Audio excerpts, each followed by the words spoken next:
For this episode, I craft an item that allows me to bend the fabric of time at will. I also defeat the 3 mechanical bosses, defeat the Aquatic Scourge, discover a new way to gain large amounts of coins, and attempt to defeat what all weebs like to call a big-tittied goth girlfriend. Stick around and see what happens. As you know, the longer you play Calamity, the more gear and weapons you are bound to get. So, to start off, I began my way over to the underground snow biome to get myself one of my favorite summons in early hard mode, the Ancient Ice Chunk. This summon is dropped from an enemy known as Ice Claspers, with a 33% chance to drop. Bro, that's crazy. While down here, I stocked up on Essence of Elysium. This will be important later on in the playthrough. It kinda makes me want to break out in song. Killing lots of claspers, my whip goes snap, snap, snap. And if you drop some good loot too, then you might just get clapped.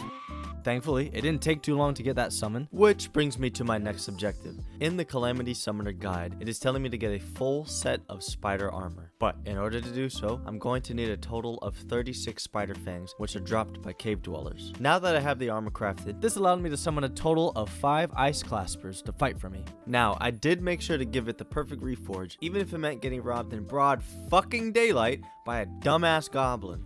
Hey man, calm down, relax.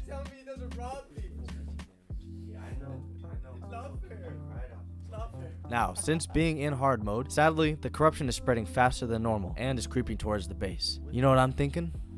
You're alright. It's time to Build that wall. Build that wall. Build that wall. Build.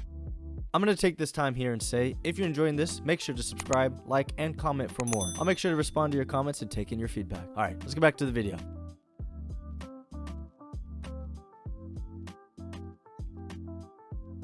Now, if you don't know, there is an item that allows me to instantly change the time of day to night just by a click of a button. This item is known as the Cosmolite. With this tool, I'll be able to fight bosses, get time-specific items way more efficiently. So, I quickly grabbed Essence of Sunlight, Souls of Light and Night, and lastly, a few Fallen Stars to create the Cosmolite. With that complete, I decided to take on one of the first mechanical bosses, the Twins. When taking on this boss, I do highly recommend prioritizing one of the eyes at a time. This will make beating them a whole lot easier. My first attempt didn't end so well. Despite the loss, I gave it another try and managed to win. I did learn that none of the mechanical bosses dropped hollow bars until after all 3 have been defeated. The only thing that has happened so far is that hard mode bars are now spawned in the underground. After defeating the Twins, I rushed into finding the Destroyer. Despite my confidence, I was unsuccessful in defeating them, which inadvertently ended up draining my good hard-earned coins after I constantly bought potions on potions on potions. So I got to thinking, and if I had the lucky coin from the pirate invasion, I could use my summons to farm coins from the Eater of World to gain a ton of cash, making potions not that big a deal. I headed back home and made the pirate map, fought tooth and nail with the pirates, birds, and flying ships, and eventually obtained the lucky coin. Soon after, I spent a good hour farming for money. Now, I'm not gonna lie, I wanted to make a joke about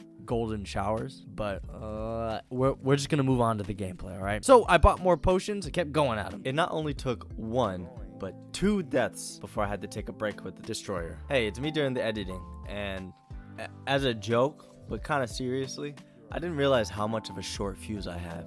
Like, fucking hell, man. Alright, enjoy the video.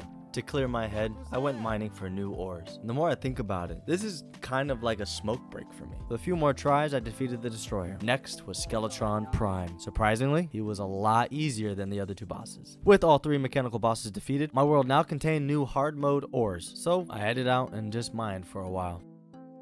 Yeah, that's it.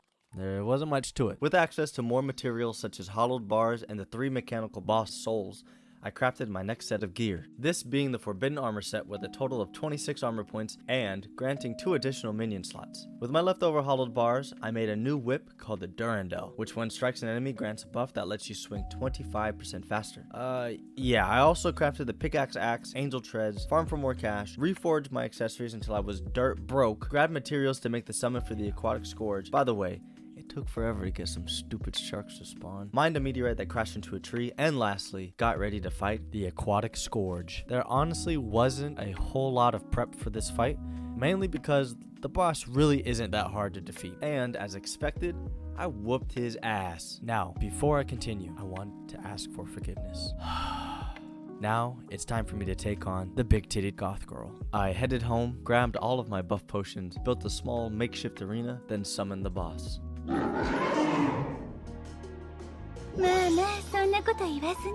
Don't do it to me. I beg you. No. Where are you going?